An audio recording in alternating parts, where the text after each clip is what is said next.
Hello everyone, and a very warm welcome here to the Formula Racing League. We're kicking off here in grand fashion for the start of a new year here in the rFactor 2 racing side of things. And we kick off in very grand fashion with the old-fashioned touring cars playing at host to today's, this season's championship here. It is going to be a very exciting affair here. I am Amir Oates, and thank you very much also for the person that invited me and joined alongside for me here today as well. Took a lot of convincing, but I happily bit the billet. Lorenzo, my good old friend, how are you? I'm doing very good, Amir. Thank you for that very lovely introduction, and thank you for agreeing to do this with me. FRL, I've been following it on and off really for about a year now, with the rFactor 2 series and championships it holds and the on-off events and everything. And I never encountered them being streamed anywhere, so I approached the management of the league asking whether this one will be, and after finding out that it wouldn't be, I came to the idea that us two, offer our services, and luckily you wanted to do it, so yeah, it's gonna be interesting, these 6 rounds of this championship. We'll be watching some good old touring cars boxes going around American tracks, despite the fact that this is supposed to be the World Series. I guess Americans just call themselves the world nowadays. But yeah, we'll be seeing some good old boxes, we'll be seeing Volvos, we'll be seeing BMWs, Peugeots, Alphas, BMWs, Nissans, Vauxhalls even. I didn't see many people attend, unfortunately, this first round, but there's 6 rounds in them, so you never expect. You can never really say never to an influx of people, hopefully. Yeah, Maybe the stream even helps that. That's also true, and I think the whole World Touring Car is to help, I think for every different season they go to a different location or a different country. So this time it's the United States. With the did say through in the calendar that we're visiting different states as we go throughout this 6-race calendar, which we kick off here for LimeRock, going through Mid Ohio, then over to Watkins Glen, then Miles Metro Park, and then the grand finales will take place over at the New Jersey Motorsport Park, at the very exciting race actually to host through the finale. It will be Long Beach, so very interesting to watch, I must say.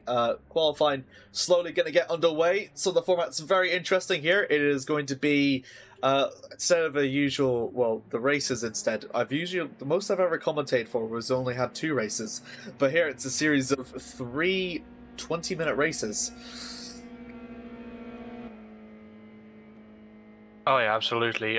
Seeing as, I can comfortably say, I guess comfortably, that both of us come from a league by the name of GPWC, where the series the two of us mostly commentating Formula Sprint 2 is 15-minute qualifying combined with 2 75-kilometer races, so yeah, 2 races per round is the most us two have commented, so this will be a new experience for us, but an experience I'm glad to see. And I mentioned GPWC, one person who seems to have followed us from there is Sergei Soroka, so immediately right off the bat a familiar face for the two of us. I mean, live timings onto your left-hand screen. 7 cars expected to come through over today. We will go through over the cars that they are listing. David Mishkelvich in the Volvo S40 Super Touring car. Sergei Soroka, as we aforementioned, the Ukrainian, donning for the BMW 320i. David Goodway still into the pits. He's driving for the Audi A4 Quattro British Touring Car Championship Car Edition. And Marcin Mortel, another one in the Volvo S40. Alan Palmer is driving for the Alfa Romeo 155. Arthur Dobrnik, also in another BMW 320i. And then Tom Brunel, who very kindly helped out for my streaming. He's in the Renault Laguna. So we got 2 We've got 2 BMWs, we've got 2 Volvos, and the rest are driving an Audi, and Alfa, and a Renault. Ooh, there's a bit of traffic going up here. That's going to deny Sergei Soroka a perfect flying lap. This goes around through the final corner. It will cost him just a bit. Does move out the way. Still looks pretty comfortable for Sergei, though. As he'll go for across the line. And they'll take provisional pole. He does go provisional pole line, and that is just about over a second over Palmer, as we see that was the Alpha, wasn't it, of Michalkiewicz going onto the grass, as we see Tom Brunel has also gone out of the track. It was Palmer, Palmer, apologies. He was the one, quote-unquote, holding Soroka up as he again goes onto the grass, and I think he might be struggling maybe with Tawe by any chance here, as he does escape back to the pit lane, and he will be looking to improve on his lap time, and I think he will be, as there's still 6.5 minutes left in the qualifying session. But with those 6.5 minutes left, it seems that David Michalkiewicz is now the man to beat, as he beats Sergei Soroka's lap time by 6/10. 6/10's very impressive. Sergei's gone middle in purple in the middle sector. Gonna go right down through to the very edge as he goes across the line. Purple in the final, not quite enough. Bridges the gap to just under, well, just over 2/10.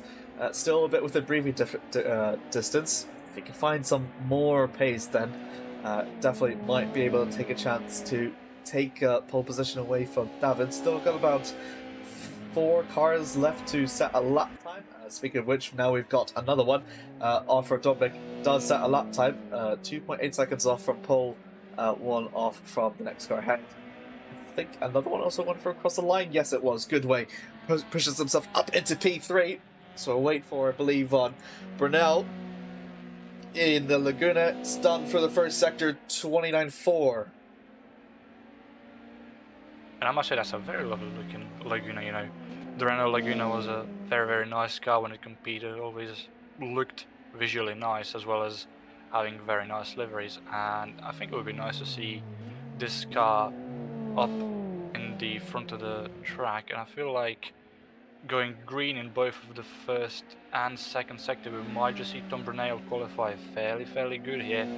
Very, very good through the final turn there. Only the finish line to cross here for the Belgian now. Will he be able to? No. Oh no.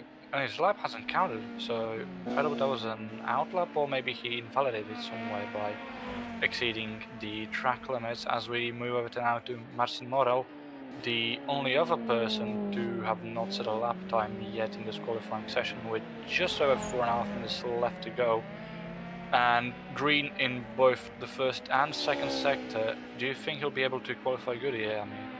I think he should be able to, although the first sector a bit slower than Arthur, so could be in a battle for P5. Tom didn't validate for the last sector, which is why it didn't count. He'll go for across the line. Pretty good, actually. P4. He actually exceeded expectations. Exceeded expectations. At least yours. At least your expectations. But yeah, a 1.7 off of pole position as it stands, which yet again has been taken by Sergei Soroka, now 3 times in front of Michalkiewicz. But yeah, only now Tom Brunel remains to set a lap time in this qualifying session, with just over 3.5 minutes left, as Sergei Soroka doesn't look to be done just yet. He did set a purple sector too, but it looked very, very wide on entry into that first chicane. It looked quite tidy there through the final turn, and just in general that complex after the chicane, although not quite good enough. Again, yellow in sector 3 as well as in sector 1, which is a 58.2, not good enough to improve on his lap time, but he is still in pole position. So with 3/10 and I think that was 3 minutes left in the session.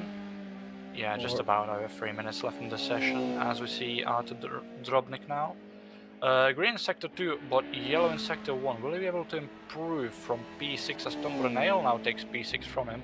And Arthur immediately drops him back down to P7 and jumps Alan Palmer for P6, moves up into P5. Good way, also improving as well, going right for uphill. I mean, but bit of difference for this one to the usual LimeRock that we do is the West Bend. And look at that drift that the Quattro does, almost sideways. Think about these touring courses, extremely slidey, and that West Bend chicane does kind of put the drivers to the test. Fun fact: this version of LimeRock that we're using is the one that has the most mileage, with 5.52. Goodway still into third, and that was a purple, I think, from David I just saw. Goes for across the line. I think that is an improvement, but still not close enough to Sergey. Just one tenth almost off of Sergey's time. Under 2 minutes left to go, Lorenzo. Under 2 minutes left indeed, and Tom Brunel has gone back up to P5. Was the last person to set a lap time and overtook Drobnik for P6 and dropped him immediately back down to P7, and now he's back up to P5. The question is, will he be able to improve on from that P5 with this just over a minute and a half left in the session?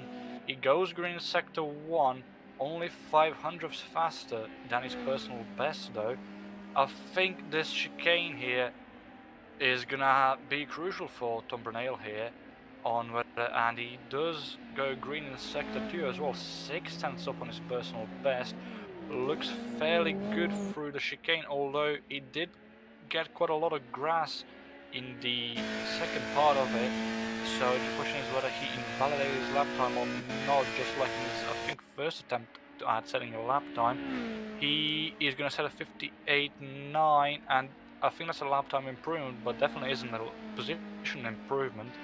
So Tom Brunel, with just over half a minute left in the session, is going to have one more chance at potentially improving, but as it stands, he hasn't. Alan Palmer also hasn't improved on from his... No, sorry, apologies.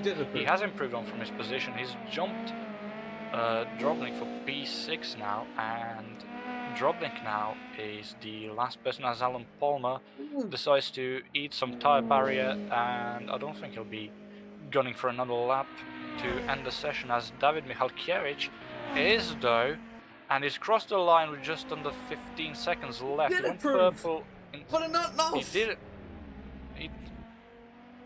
Not enough indeed. He's 300ths behind Sergei Soroka, and he's not going to go for another one. So Sergei Soroka, unless the 3 cars left on track right now in Drobnik, Morel and Brunel can somehow pull out a miracle, Drobnik won't. He stays P7 unfortunately. Tom Brunel also hasn't, and Martin Morel now is the only person who can challenge Sergei Soroka for P1. He goes green in sector 2, but that was only by 1,000. It was yellow in sector 1, so slower than his personal best by 2 tenths. And I don't think Martin Morel will be able to topple Sergei Soroka here, and I think that Sergei Soroka will be on pole here for this first race of the season.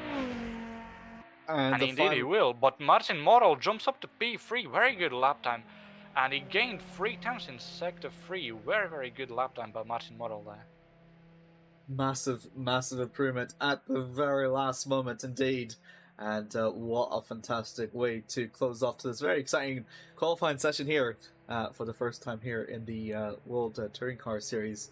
But that will be it, and oh boy, where is it? There it is.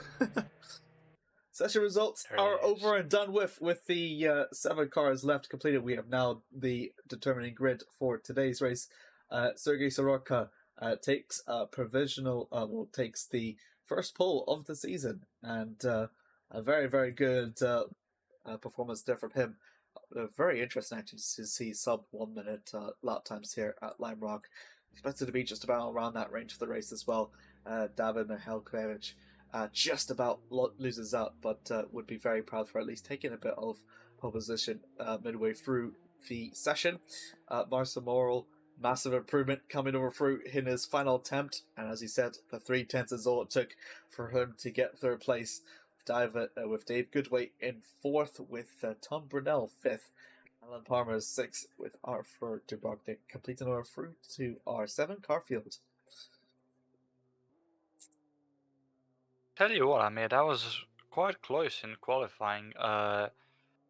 Quite not as close as I would have expected, but also closer than I would have expected somehow, if that makes any sense to yourself and the viewers watching.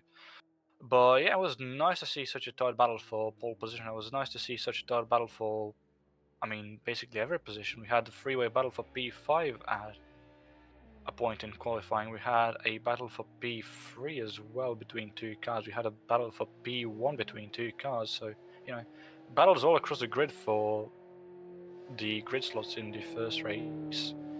So yeah, I'm excited to see the race. Despite the fact that there's only 7 people for today's event, I think now we're gonna have some good racing on our hands, especially with the various cars we can see on the grid today.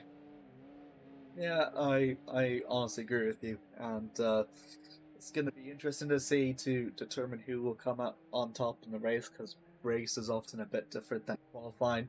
Having 7 cars means that it be easy, well, not easier, but makes the racing a bit more interesting. Qualifying is not as important as it would be with 20 cars or 30 cars, so that means that really the race is completely wide open for everyone that partakes in this race today. So it's not quite, even though Sergei Soroka just about managed to clinch pole position, he's got the hardest work more than anyone to try and defend that lead, even though he's got quite a clear getaway into turn 1. No, yeah, absolutely. And as you mentioned, less drivers, qualifying isn't as important as, with less drivers, there's going to be more opportunities for everyone in the races. I feel like there's going to be tracks on this calendar where, LimeRock is a vaguely small track compared to some of the tracks on the calendar, even with the 2 chicanes added onto the layout. So I feel like at tracks for example, Mills Metro Park or Watkins Glen, despite the fact that Watkins Glen will be on the short layout and not on the layout that is used for example, the endurance races. I feel like those tracks are a bit more wide, a bit more longer than LimeRock, even though I think Watkins Glen is only barely longer than LimeRock. But I think you get the picture where, you know, grid positions, regardless of how many people attend, are also not gonna matter. But having more people is gonna,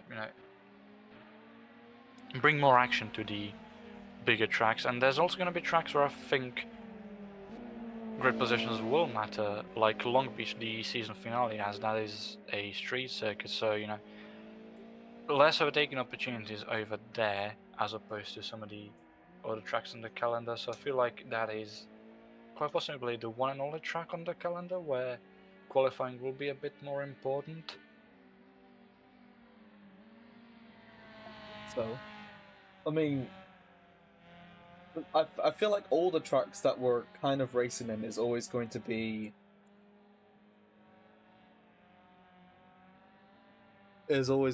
like have overtaking opportunities. So Lime Rock Park, I mean, yeah, absolutely. Notorious has always been very fast. Mid Ohio, it's quite a complex. I think it's a little bit complex than Lime Rock, but it's still pretty speedy. Watkins Glen is one of the fastest tracks on the East Coast. Miles Metro Park, I actually don't really know that much about, but I've heard. Well, Mills Metro Park. Actually, no, I think you mentioned one time to me that you quite enjoy Mills Metro Park in the rFactor 1 demos, and I think Mills Metro Park, correct me if I'm wrong, but I think Mills Metro Park is the one track on the 6-round calendar that is a fictional track, and No, Mills Metro that's Park is Tobin. a... That's Tobin Speedway. That's Toban, apologies. Oh yeah, Toban. I love Toban. I would have loved to see Toban on here. I love Mills Metro Park as well, but it's nice to see a track from rFactor 1 carry over into rFactor 2 and to be on the calendar for this season. So, as always, that's always something that cheers people up like me. True, absolutely true. Oh boy, I'm trying to. I want to see if I can get this to work before the start. We still got The time. calendar graphics? We still got time right before the race goes into the qualifying. Oh no, well, we've had our 5-minute warm-up, so now it's time for race 1. Fantastic. I'll do it later. I'll do it later. Yeah, we'll do it later. We'll figure it out. We'll figure it out. Oh, well, you will. I will, yeah. Alright then. Alright. I cannot remember whether we have a formation lab for this or not, so would it be worth reading out the grid immediately, or do we just wait it out? As I mean, now That's that entirely up to you. nobody's still lined up on the grid, everyone's still in the pit lane, I think, except no, Yep, that's everyone bar one driver. Or no, that's three. That's three people lined up. There we go, people are slowly lining up. The top two are out. Everyone except Dave Goodway and Tom Brunel. Oh, there we go. Only Tom Brunel is now being waited on. So that's 6 of today's 7 competitors on the grid for now. Still waiting on Tom. Alright, the lights are coming on. We're gonna wait to see if who will come on top. Lights out! Oh. We're on the way here! Zucker's brilliant start over David No, under no, pressure no, no. from 3 sides! Sergey actually loses it, going wide down into turn 1! Still gonna go side by side as they approach over for the first corner, exiting out for the second. Sergey barely just holding on through to the lead as David tries to clinch the lead in some way or some form, but can't seem to do it. All falling down into one line. I was absolutely caught by surprise there, Lorenzo. And I think Sergey was caught by surprise as well, as he did get a penalty for jumping the start. So Sergey Soroka, he would have hoped to have had a good start, but he won't. And David Michalkiewicz is now on his inside going into the chicane here, and he goes wide, Sergey Soroka, to allow Michalkiewicz through. They're still side by side, even through the chicane. Michalkiewicz is still on his inside, and he goes into first place. David Michalkiewicz up into first place, and Sergey Soroka will have to serve that drive-through penalty. And that's someone in this, that's Alan Palmer, who's fallen off quite massively. And I think that's going to be heartbreak for Sergey Soroka today, as he would have hoped to win the first race of this season. But immediately, those chances are very well dashed as he jumps the start, unfortunately, which leaves David Michalkiewicz in the lead. And he already has almost a second of a gap on Morel in second place, and that's just gone over a second.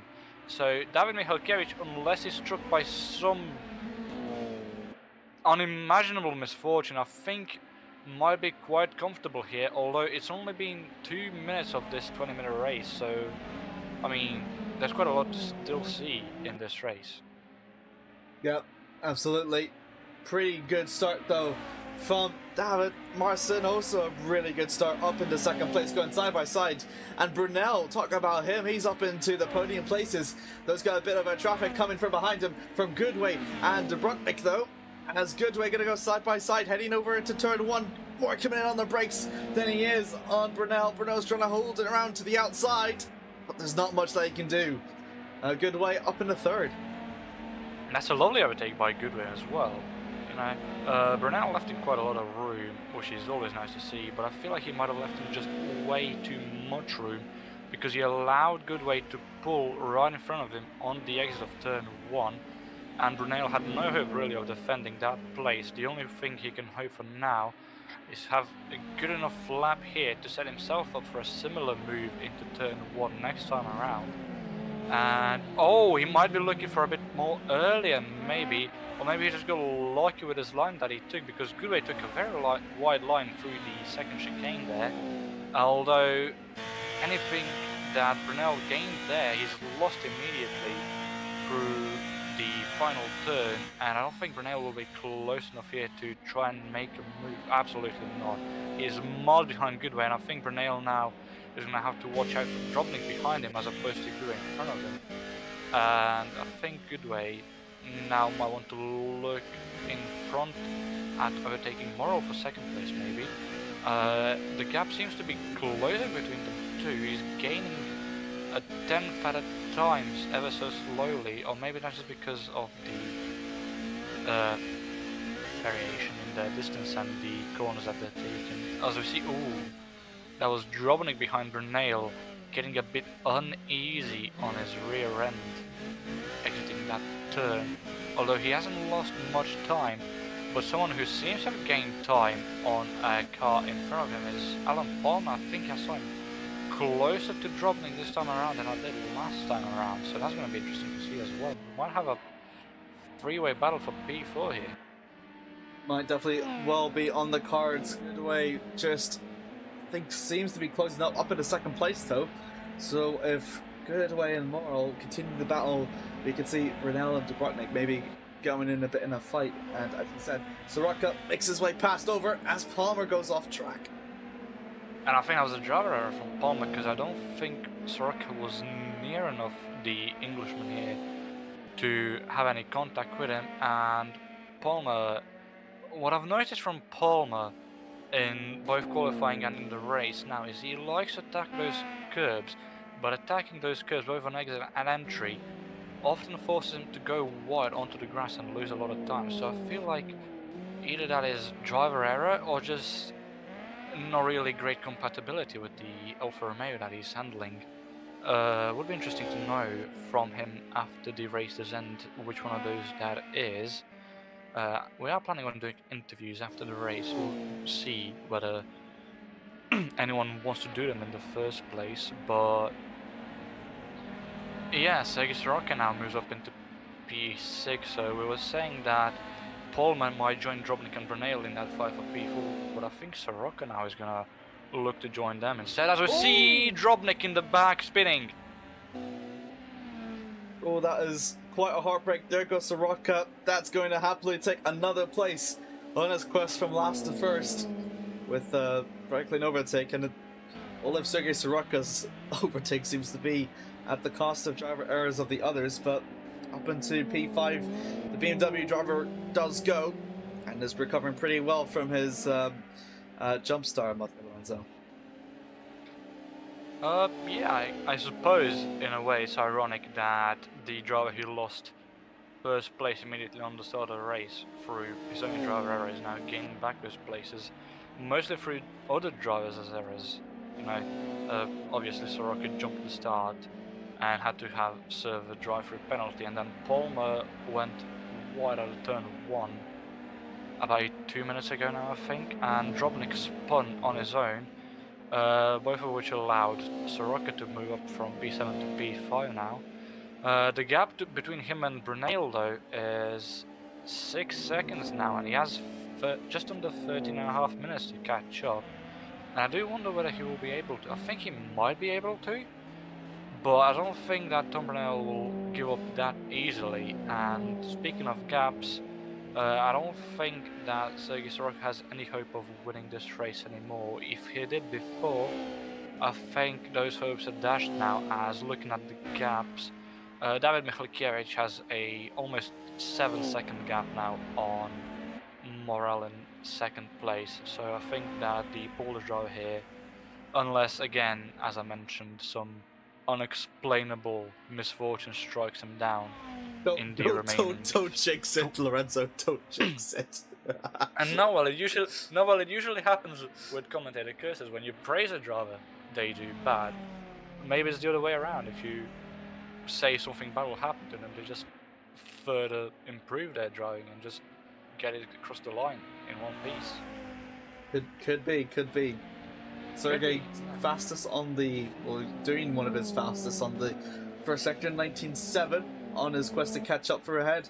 Goodway and Morrill still teasing each other a little bit. The slipstream that Goodway will get pushes himself even more closer up ahead. But the big bend is does create a lot of dirty air as well with the left-hander, so they're kind of pushed back a bit. So much so that from 4 to 5 you're just effectively catching up. It does, and Goodway and Morrill have been playing cat and mouse really for, the duration since Goodway overtook Brunel for P3. Goodway has always been getting that slipstream on the front straight to catch slowly back up to Morrill, and then through the turns he loses all of everything that he's gained, and the gap I don't think has gone under a second in this entire time that them two have been close together. As we see Goodway drift through the chicane there, so that's going to lose him even more time now.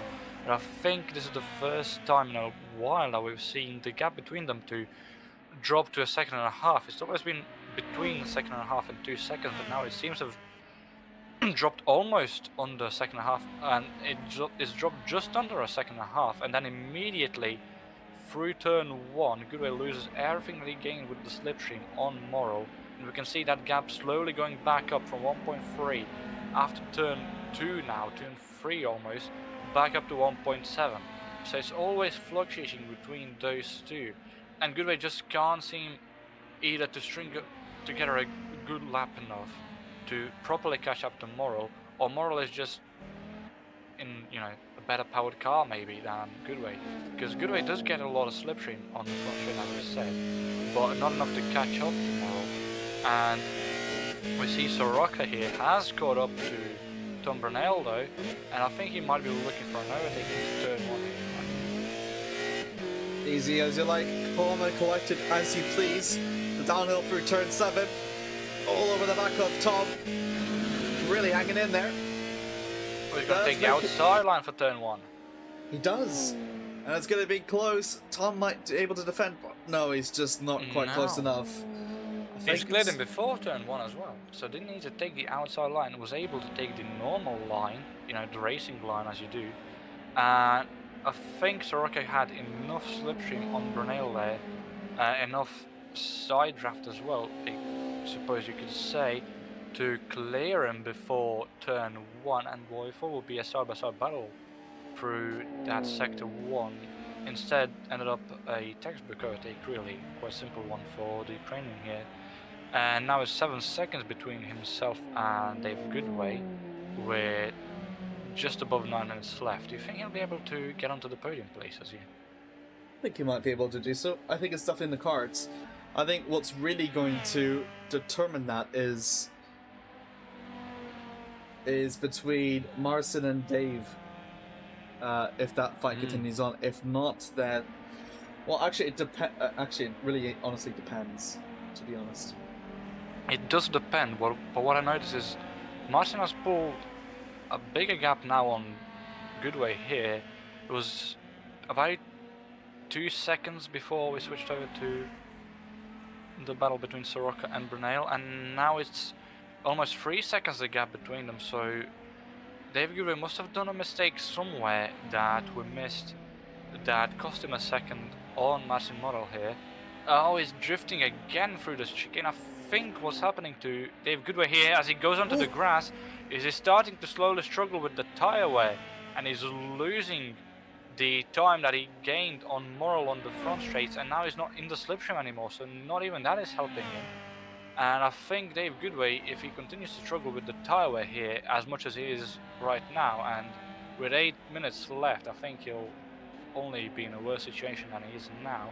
I think Sergei Soroka is going to be able to catch him and quite possibly get P3. But with the gap between Goodway and Morel increasing, I don't think Soroka will catch Morel for P2. He definitely won't catch Michalkiewicz for P1, as Sergei Soroka also goes on the grass.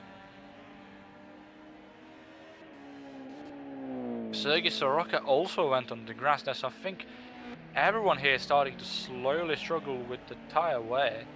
It just depends, I guess, from car to car, from driver to driver, how they're handling it. Because again, we have 5 different cars here, no, 4, sorry. We have the BMWs, we have the Volvos, we have the Renaults, and we have the Alfa Romeo. And no, actually we do have 5. We have the Audi of Goodway. So again, I guess it depends from car to car and from driver to driver how they're handling the tyre wear now.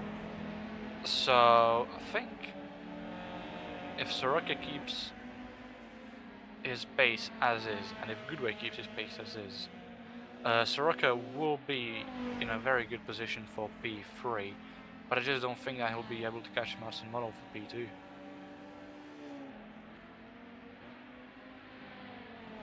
Just under 7 minutes left to go, 6.5 minutes.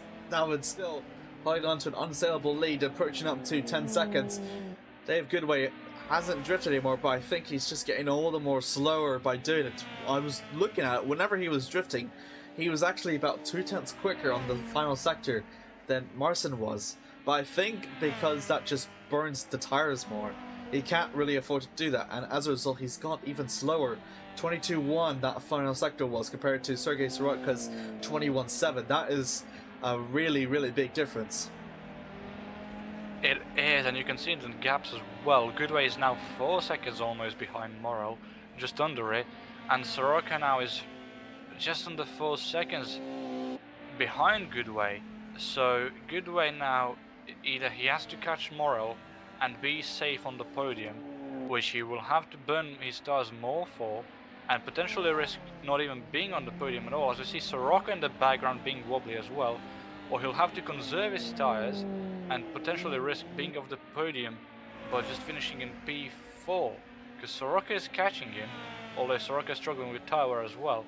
But Goodway, as you mentioned as well, he would go 2/10 faster in the final sector as compared to Morrow if he would drift through the chicane, but doing so does burn his tires, so he has to burn his tires to overtake Morrow and be safe on the podium, although he potentially could cause his tires to fail on him, or he has to conserve his tires for these last just under 5 minutes and risk being caught up to by Sergei Soroka and potentially losing P3, but he could finish P4 in that case. And we see now the gap is fluctuating between 2.5 and 3 seconds depending on the section of the track that they're on, although it seems to be teetering closer to 2.5 than 3, and I think Sergei Soroka, he might have a chance at overtaking Dave Goodway in about maybe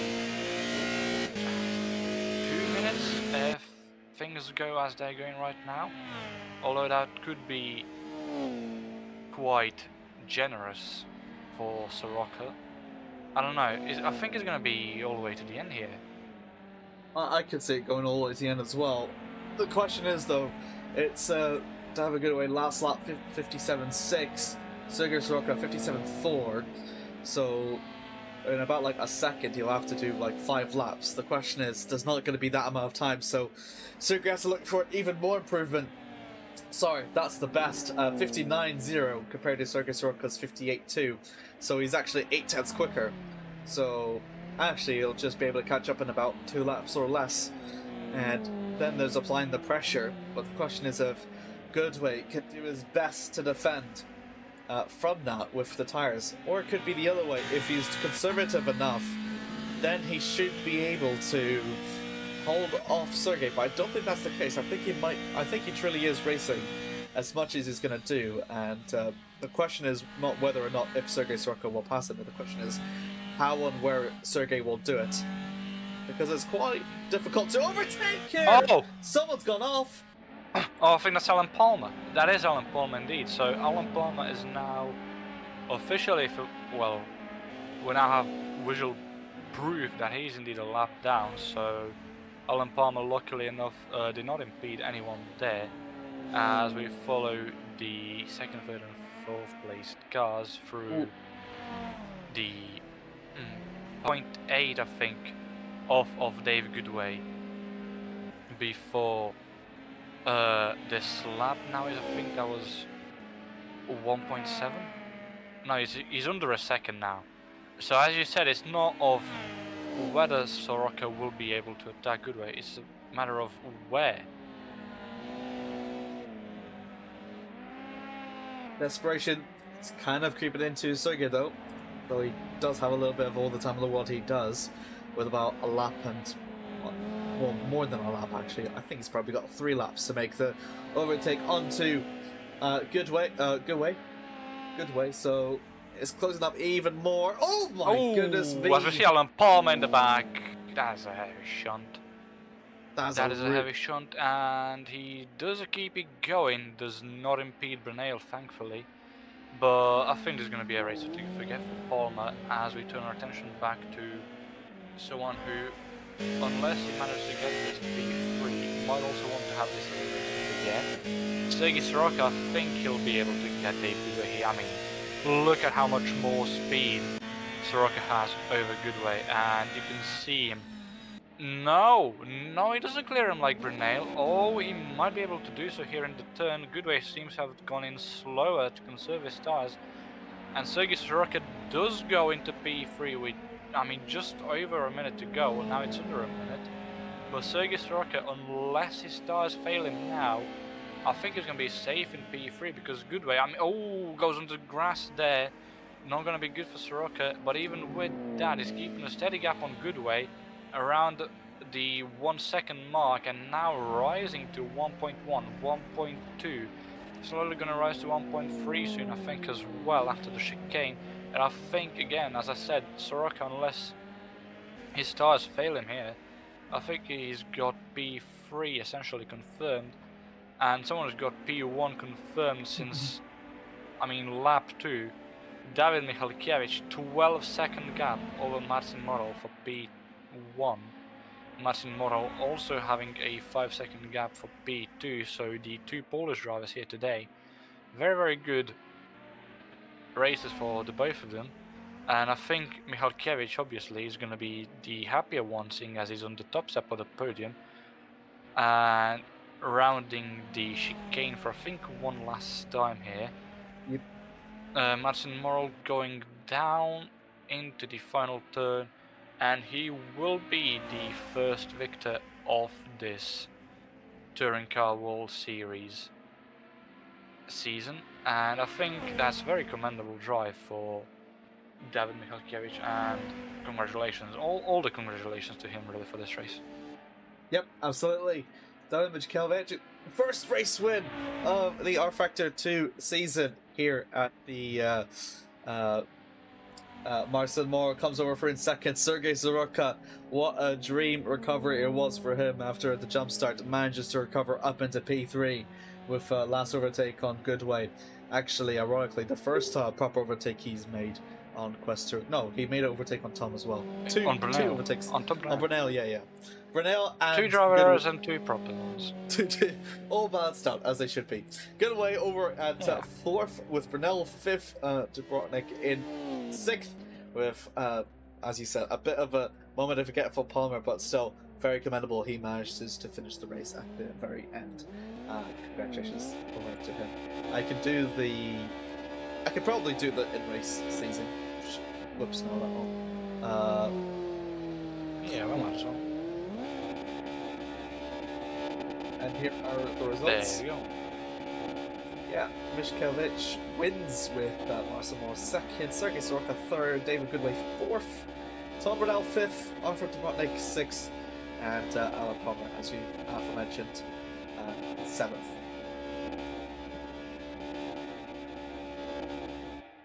That was a pretty good race, all things considered, and with only 7 drivers today competing. I quite enjoyed watching that, and I do hope that the 2 remaining races we have today are also like that. As we see, that is the 333 of Artur Drobnik celebrating P6. You know what? You deserve it, Artur. Maybe he's celebrating for the next 2 races. Maybe he don't. Maybe he knows something that we don't. We'll see. Probably. Absolutely, probably. I mean, anything's a possibility here Anything's possible. In the Formula, in the FRL. Formula Racing League. Anything's possible. We just saw our pole sitter jump the start and then recover within 20 minutes to a podium place. So, I think anything can happen. I think Arthur knows that. It just remains to be seen what will happen and what won't. Yeah, that was deep, Lorenzo. It was, wasn't it?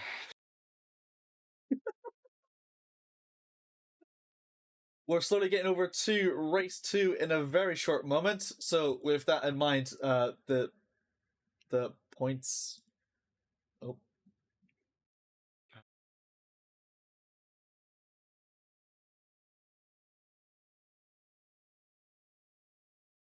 We'll get over through to that one in just a few moments, but I've got this up here. Indeed. So this is the calendar for the season. I'll bring up the other calendar in the rFactor 2 overlay in just a few moments. LimeRock Park for the 27th, is again where we start.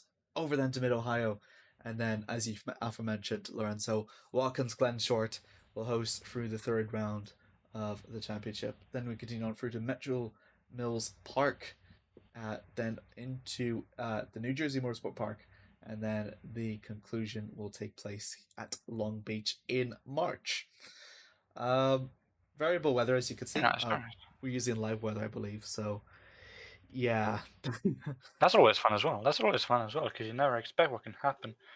And, for the people who watch the news and who don't live under a rock, they would know that America is currently experiencing quite troublesome weather. So, for example, if we were in Watkins Glen today or in New Jersey, we could have potentially had a snowstorm essentially on track or something of the likes. I think the most similar thing to that in rFactor 2 would be a thunderstorm, I think.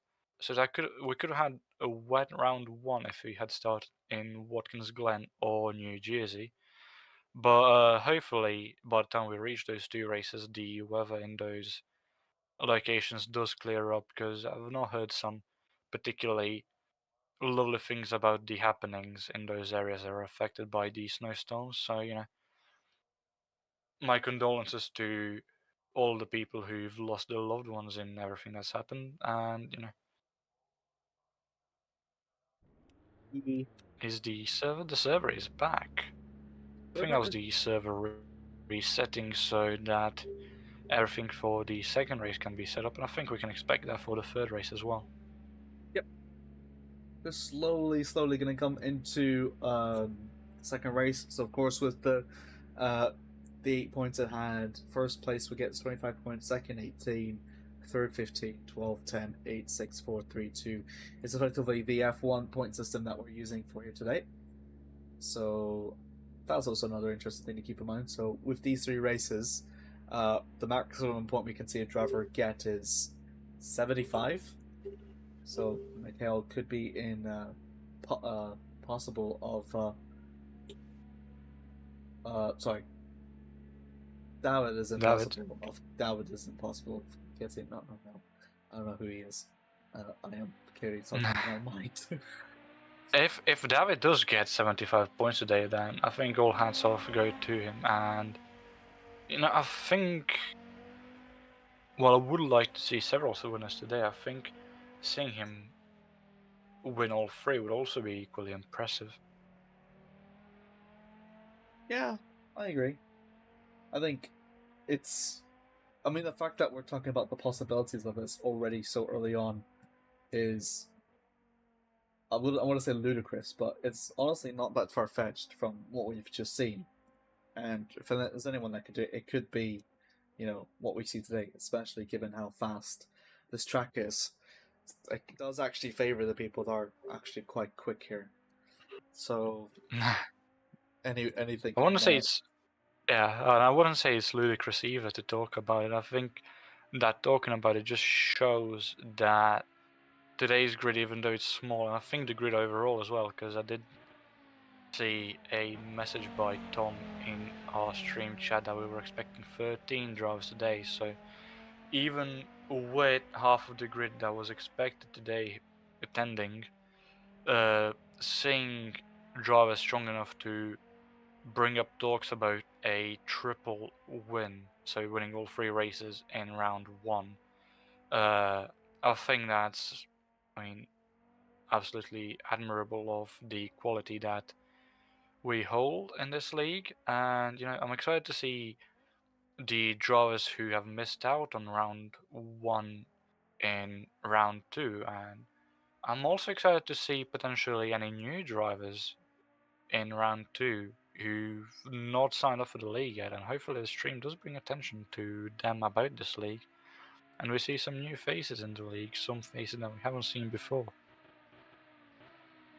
Indeed.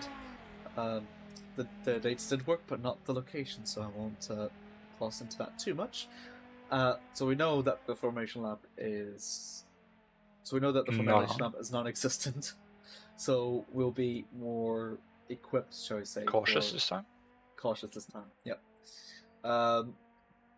what was it? The thing, the grid order. So the additional information, the grid for race 2 is based on the finishing order of race 1. So that's all of the more advantage to Dawid, who managed to lead very comfortably. Sergey, having started from pole down to P3, he's got a big of a task ahead of him, but not quite impossible. In fact, Dawid Mikhailkevich is the only one actually setting lap times here during the warm-up sessions. 15.79. Clearly practicing the race pace. There is our loudspeaker ready to get on.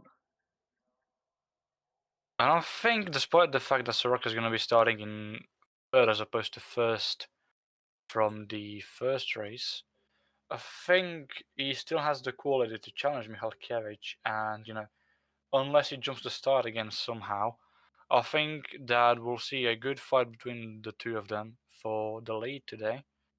Or well, I say today, in this race specifically.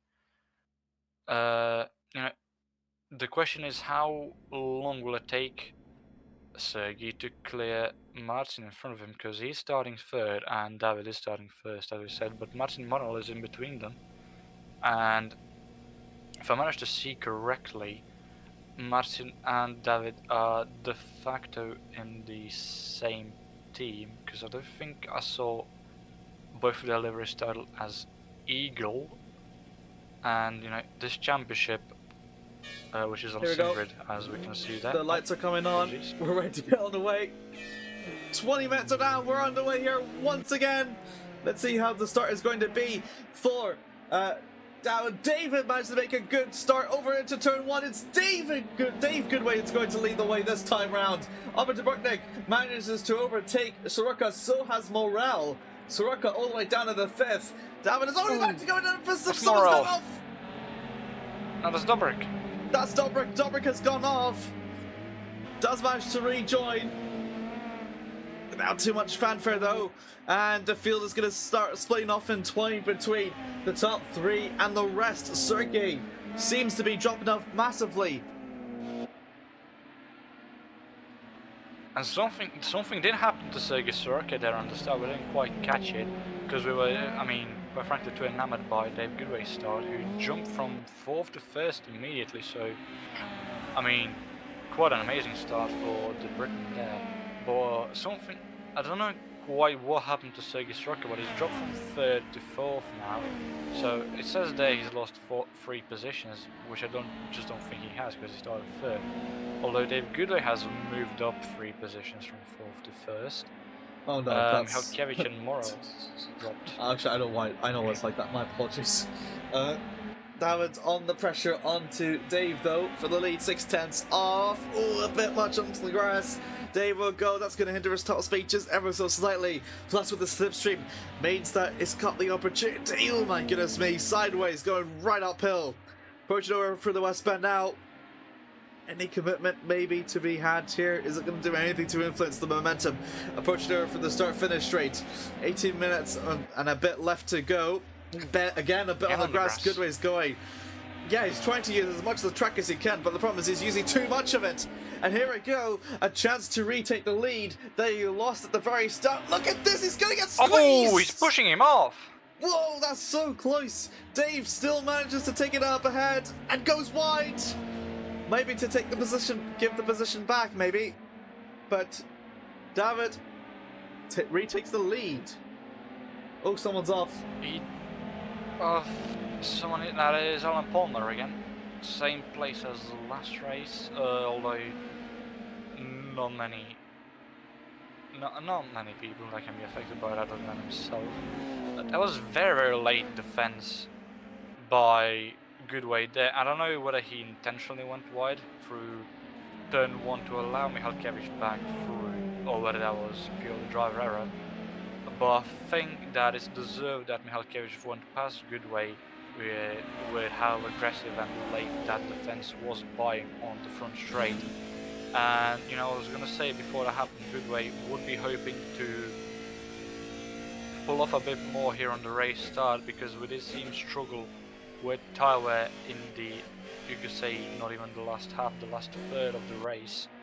And he would hope to pull away from Mikhailkevich and Morel and Soroka to build a good enough gap he can defend in the closing stage of the race. But we also what happened between Goodway and Michalkiewicz. We saw how much of the track Goodway abused, as Brunel seemed inspired by that as well, with his own excursion into the grass there. Luckily enough, avoid the tyre barriers.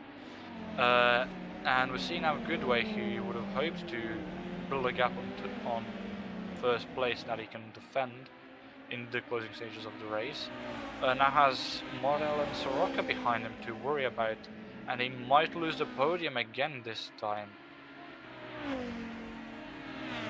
Chance for Marcin to maybe make an overtake onto Dave. Dave has not really seemed to found his element. Too much bit wide out for the big bend through the first two corners. Oh goodness me, just way offline for the S's. The left-hander, the right-hander through 3 and 4. Then was close to contact with Morel as well. Yes, it really is. More, I think maybe just had to forced to be backed off a bit. He's clearly drifting so much. Still in the early stages of the race. I think it might be... No, apologies, go ahead with what you wanted to say. I'm not sure if he's either using those tires that much, or if this is just his preferred way of steering, because of touring cars. There's different characteristics, different techniques of attacking the corners. It's almost like an art form, completely on its own. Sergei Soroka down into the inside for turn 1. Does he make it? I think he does, and Sergei Soroka up into P3 now. Overtakes Martin Morel, which he wasn't able to do in the first race, not being able to catch up to him. But now he does it, and now he has Dave Goodway in front of him. As we see in the back, Drobnik and Palmer were also fighting for P6. Palmer overtook Drobnik actually, and then made the same error he made earlier on. Went wide into turn 1 and is now back behind Drobnik, so we'll be hoping to minimize that for the remainder of the races. But Martin Morel, who finished second, now looks to be off the podium potentially this race, as Sergei Soroka is here very, very close to Dave Goodway. I think he might be able to get alongside him, especially if Goodway does that again, which he does. Goes wide out of the last turn, and Soroka is alongside Goodway. I think he might be able to clear him before the turn even, and he does. Goodway slots in behind Soroka, and Soroka moves up into P2. And the question is, with just under 14 minutes left, he's got just under a 4-second gap on Michalkiewicz. Will be able to close it as Morel and Goodway go at their wits' end to beat one another for that P3, for that last spot on the podium. Goodway goes out in front for the time being, but I think what Goodway is doing is either his driving style, his steering being too aggressive, or he's using too much of the track.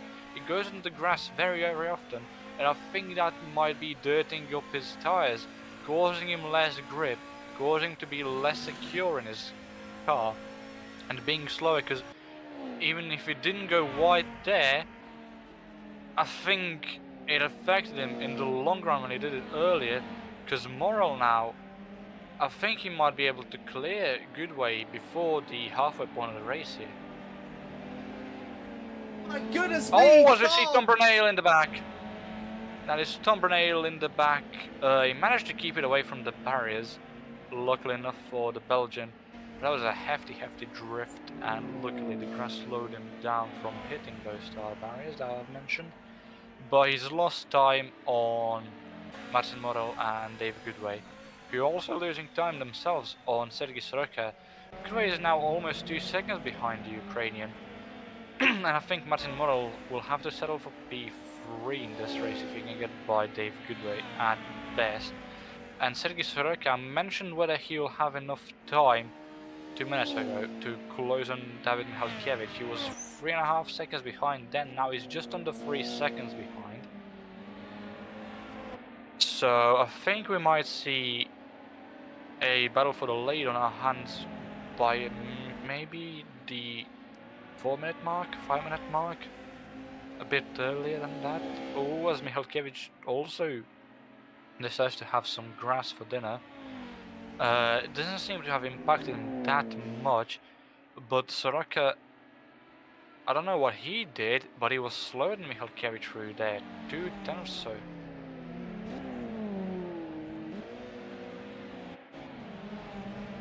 Oh! Goodway goes very, very wide there through the chicane, and Morrill still doesn't capitalize on it, despite the fact Goodway went so wide through the chicane. Something happened to Morrill maybe earlier, because he was further behind Goodway than he was earlier, and I think if Morrill didn't do whatever mishap he did, he would have been able to overtake Goodway through the chicane there, but now we'll have to hope for another lapse in Goodway's driving for him to be able to do that, or maybe just overtake him on pure speed, as Morrill sticks way to the inside through turn 2 that was, to set himself up for turn 3, but in the result clips a bit of grass.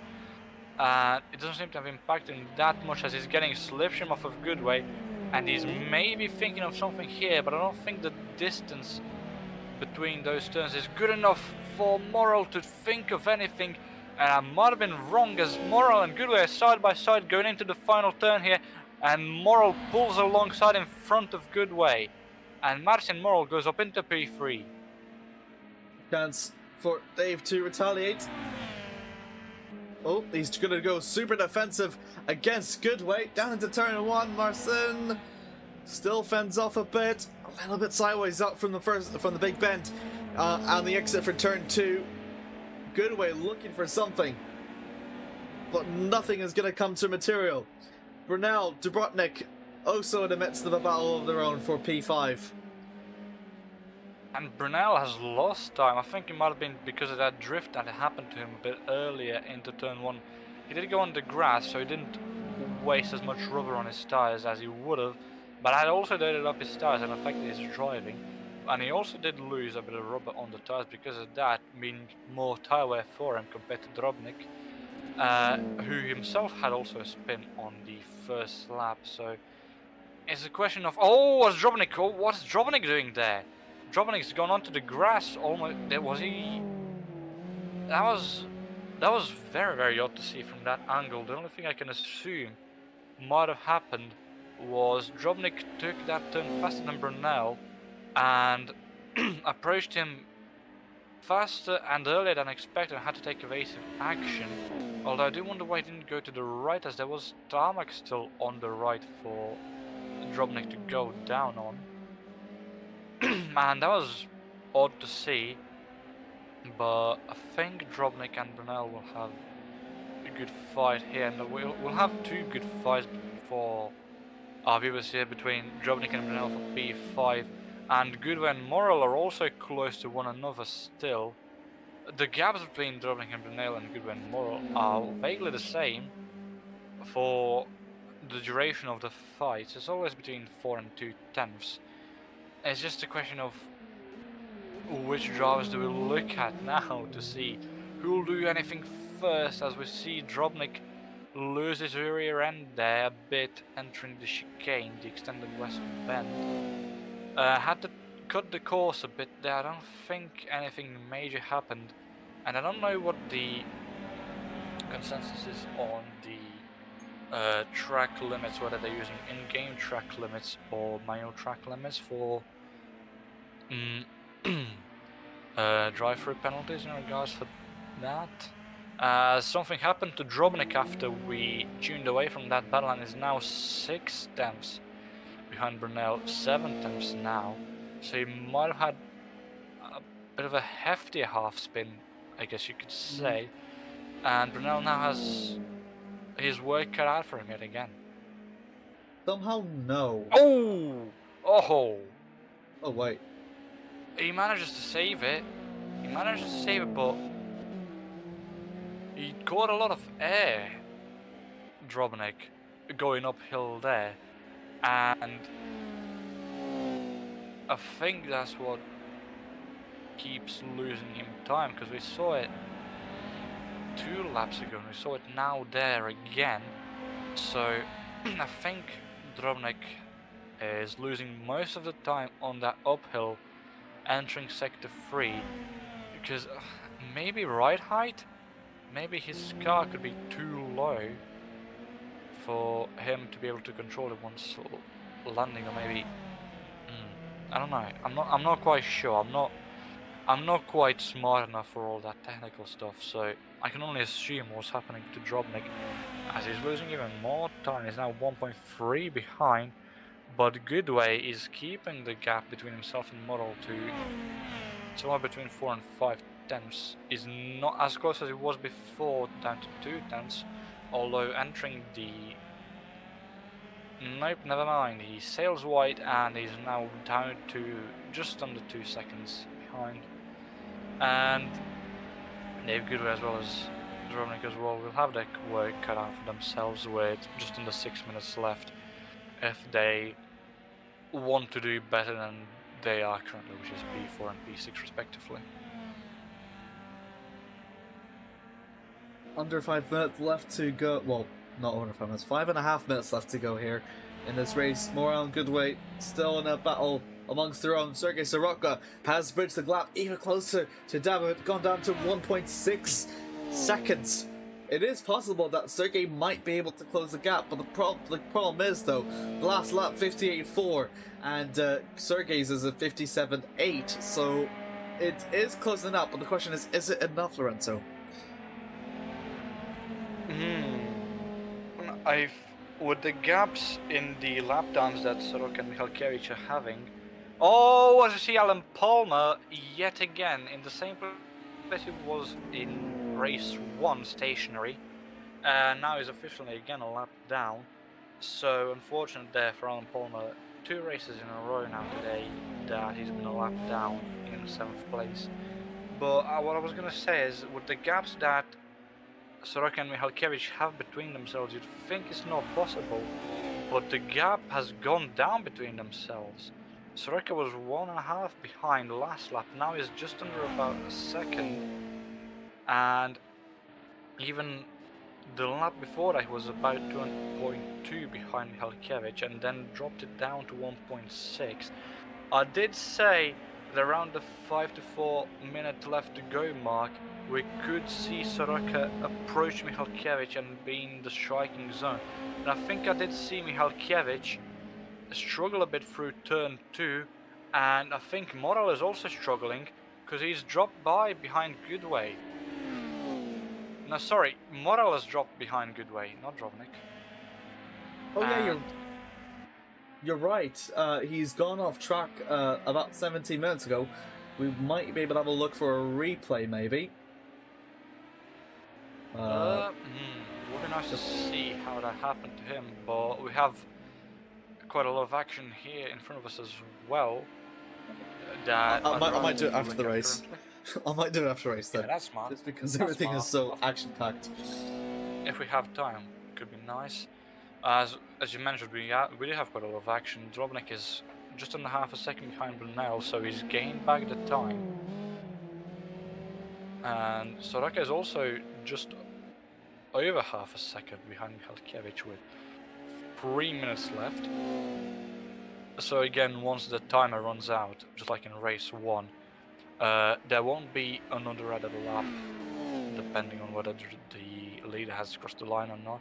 So once the timer is over, where it's timing, once you cross the line, it is over. So Soroka has just under 3 minutes to bridge the gap between himself and Michalkiewicz even further and try and make an overtake. And I'm sure he's getting a slipstream because he's 6 tenths behind Michalkiewicz, but I don't think he's getting enough of it for the tire wear, which I'm sure is by now already affecting him, to be unimportant completely to him and for him to be able to pull alongside Michalkiewicz and try and make an overtake.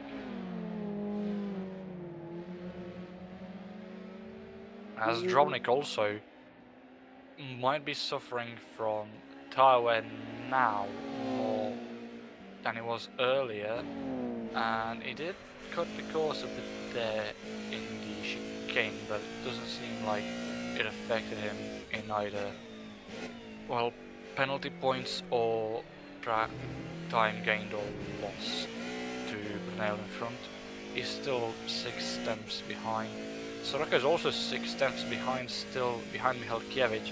I just don't think he'll have enough time. I just don't think he'll have enough time on here. No, I agree. And the difference as well is that Soroka and Michalkiewicz are quite similar in pace, so it's gonna take more than just a lap to be able to like initiate an overtake.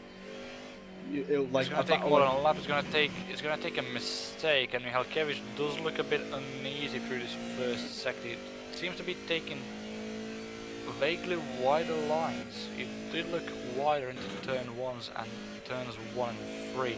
Although he looked more aggressive through there. He goes wide and onto the grass. I think he managed to tap the wall on his left hand side as well. I think that might have given him some damage. And we mentioned Soroka might need more than a lap and maybe more than a mistake for him to catch up to Michalkiewicz, and he does get that mistake, and I think he'll be able to pull alongside now and overtake him. Side by side, this is going to be for the last lap for first place. David's under pressure for the first time ever in this race event against Sergei Soroka. A mistake has allowed for Sergei to get some over close, but too wide into the big bend means that David has just about held on to the lead for a little bit. The question is, can he hold on to the nerves anymore, Lorenzo? I think he can, because this is the last lap. We only have 10 seconds left and they've already crossed the line, so once they cross the line again, the race is over.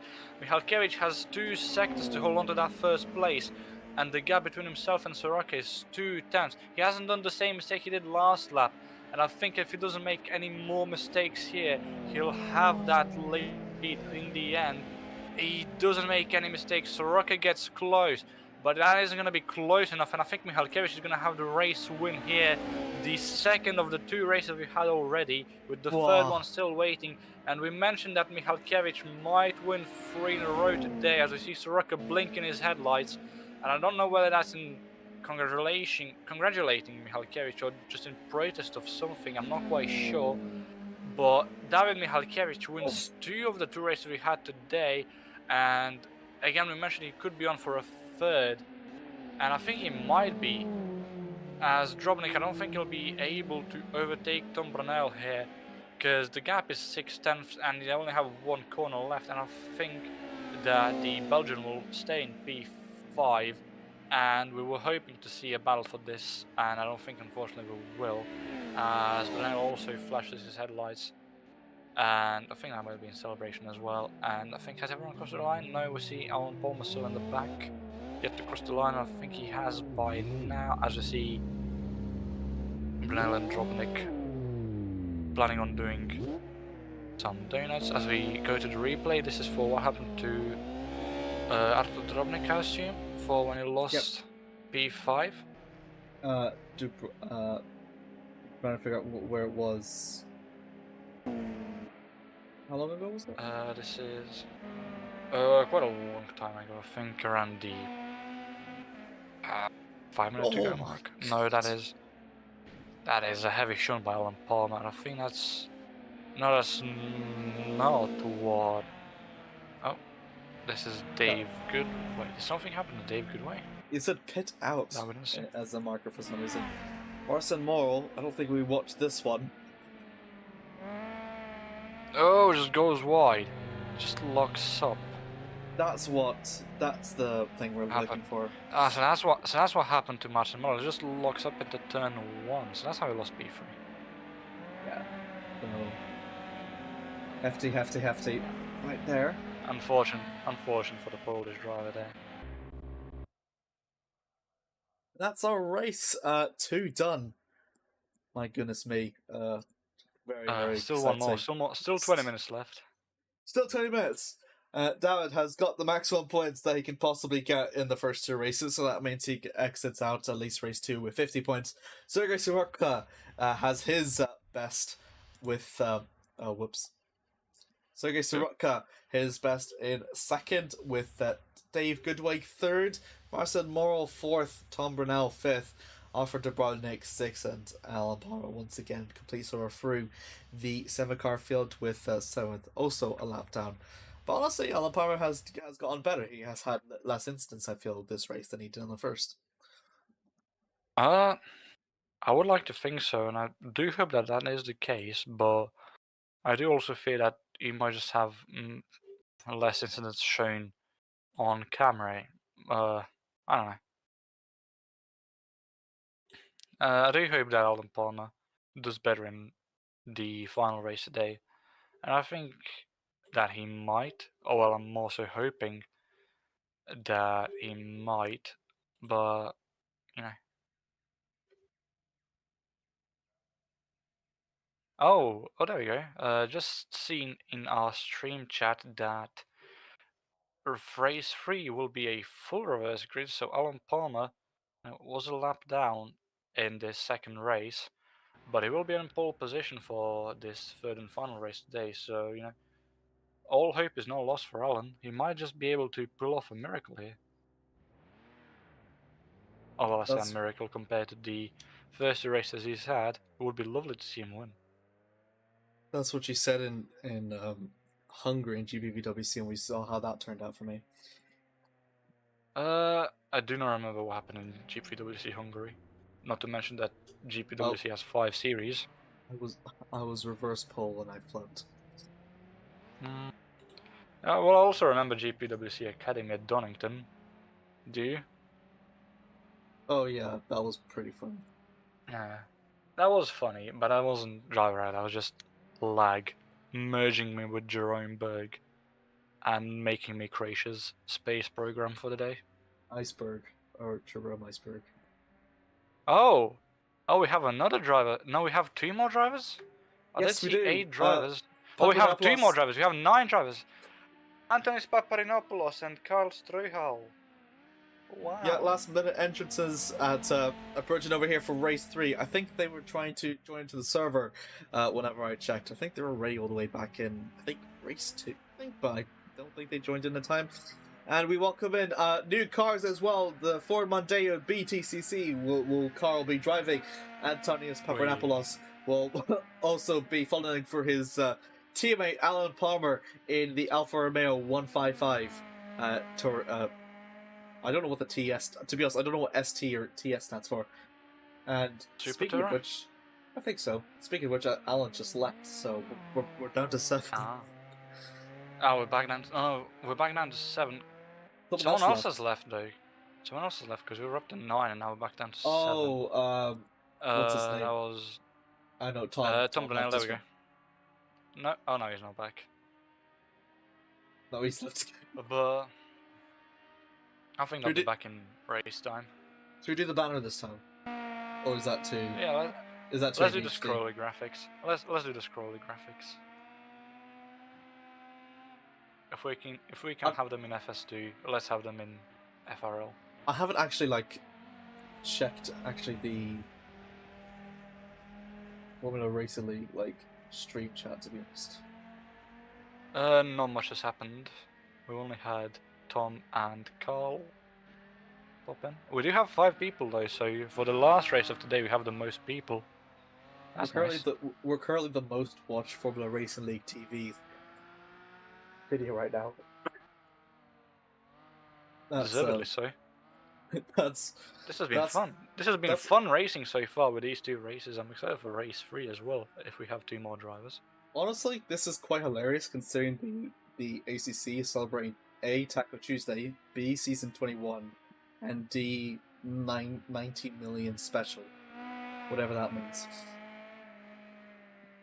And we have 6 people watching now. Way. We have as many people watching as there are drivers. Has someone else left? No, there we go. No, everyone's in now. Everyone's now. All of you 6 viewers, pick a number between 1 and 8. They're now, whatever driver finishes, they're now your driver to support for the rest of the season. We have half a minute left in warm-up. Can we have the non-scrolly graphics back? Ah, yeah, there you read my mind. I was gonna talk about it. That is Carl Struhal, isn't it? Yes, it is. Carl 9 Struhal. people. I just realized there's 9 people. 9 people. Wow. We have 2 more people. Carl Streuhal. I've not seen Carl drive before, but I do know that he helps with running the rFactor 2 side of things, if I'm not mistaken, over at tmsracing.com, and they also have quite a couple of interesting rFactor 2 series. I think they have a retro and modern endurance series, and a North American time zone based Formula Regional series, so that's nice to see. Antonis Paparinopoulos is a name that's more familiar to both of us here. We've seen him in many leagues, including GPWC. I feel like every rFactor 2 league I've seen, Antonis is always there. So, you know, it's nice to see him here as well, and he's quite a good driver from memory. Well, I say from memory. It's not been long since I last saw him drive, and last season in GPWC Formula Sprint 2, he did enter the season quite late as an emergency driver for quite a lot of teams, but got a main contract with ST Racing, I think, and was a very decent midfield driver, scoring points on a number of occasions. So I'm excited to see how he does in this race, and I'm excited to see how Carl does in this race, and I'm excited to see how everyone does in this race. Where are the lights? I can't see them. I don't think there's any lights. There's just going to base them off by the horn. Here we go. Most cars that we've seen today on the race. Reverse grid. The timer is slowly ticking down as we wait for the 20 minutes left to go. The 20-minute mark hits. We're on the way here for one last time. Palmer has a dreadful start at the start. It's going to become a bit of a carnage. He's dropped away down to third. It's De Bruyne that's going to lead the way. Through to Goodway. Goodway's going to go side by side down into turn 1. Corner number through 2. De Bruyne just about manages to fend off. Look at all the crowd that is going over right down behind. Palmer almost version us. Nearly goes off track and spins round.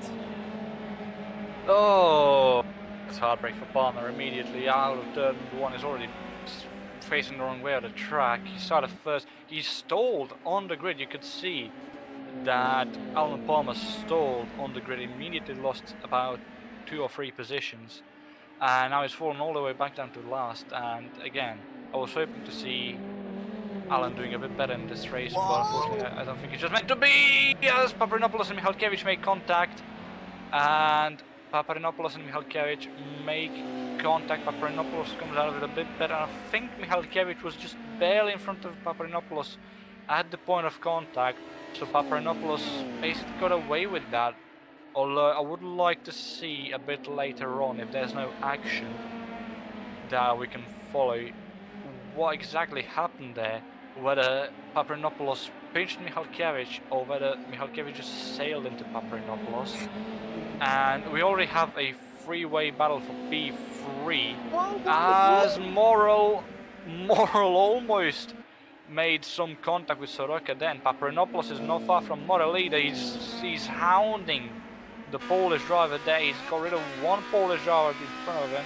He's now searching to get rid of another. Soroka went wide there, and Drobnik and Goodway. Oh my God, Soroka goes very wide. He has to take the grass. He has to take the turn. He has to take grass there through the second part of the chicane, and he's dropped behind both Moral and Paparinopoulos. He's dropped from 3rd to 5th in that chicane. Michalkiewicz is also alongside him, and I think Soroka's going to drop down to P6 here. He does. Michalkiewicz clears him before turn 1. Soroka doesn't manage to fight back.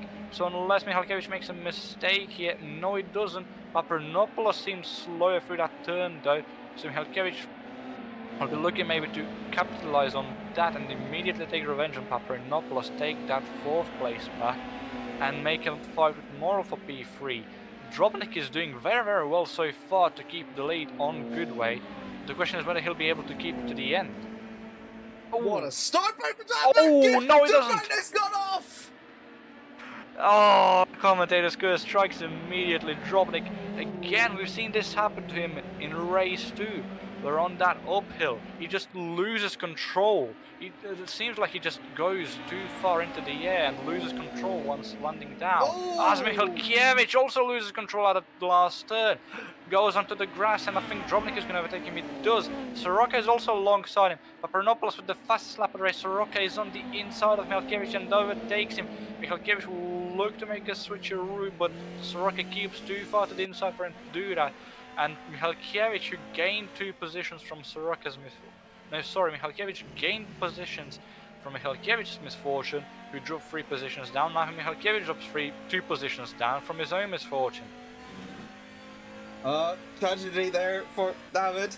David seems to read the defense pretty well, but Sergey and David actually, in this first stages, seems to be struggling amidst the pack. I guess it shows just sometimes how Derriere can really influence through the race. Sergey Soroka commitment to run for the West Bend, and that's a very important overtake as Dubrovnik defends from David behind, which means that it gives Sergey Soroka just that breather in between himself and the man that got 50 points in the last 2 races. Yeah, and we were talking about earlier how Michalkiewicz might be able to win 3 races of today's rounds, all 3 of them. I don't think that's going to happen now. And I think even without Paparanopoulos, I suppose Paparanopoulos and Struhal, despite the fact Struhal is all the way in 8th, 13 seconds behind Tom Brunel, Paparanopoulos joining this race has fairly impacted this race, as now he overtakes what an overtake. Martin Morel. He sends it very, very deep and manages to keep it on track, but Morel is still alongside Paparanopoulos. And it's happened again between Paparanopoulos and another Polish driver. Last time was Michalkiewicz, this time it's Morel. It seems like Paparanopoulos takes the chicane expecting the driver alongside him to pull out and acts almost as if they aren't there. At least it looks like that from the angle that we're looking at it. And both times it was a Polish driver, again, Michalkiewicz and Morel, who are now 4th and 5th respectively. As Drobnik is dropping even further, he's now fighting with Tom Brunel for P6. He manages to defend it for now, although he's very, very loose on the rear, and I think Brunel is going to look to capitalize on that. I don't know what's wrong with Drobnik's car in these races. Because we saw on the uphill, he catches there, and then once he drops back down onto the tarmac, he just loses all control. Yeah, let's look from the cockpit as well, if that happens again this time. Not to the degree that it can at times, but you saw how loose he was once he cleared the uphill. He just managed to control it better this time around. And Tom Brunel, I think he's not going to have enough slipstream to get alongside after Drobnik this time around. Antonis Paparanopoulos yet again with the fastest lap time, and I was right in saying that Brunel won't be able to get alongside Drobnik. Not enough slipstream, as Morel I think is also getting, no sorry, Drobnik is getting a slipstream for Morel, and I think that was one of them in the grass out of turn 1. Drobnik is so loose out of turn 1 and entering turn 2 on the rear end. I think that BMW, I'm not quite sure whether that BMW is front-wheel drive or four-wheel drive, but it most definitely isn't rear-wheel drive if it's so loose in the rear. Can we see again if that happens? He just seems so loose through the uphill part in that BMW. It goes wide, but manages to defend there from Tom Brunel, and I think Drobnik it's just going to be about damage control in this race for the Polish driver. Oh, and speaking of damage control, does he save it? Does he save it? Has he? He's had to go to the pit lane. He's had to take a.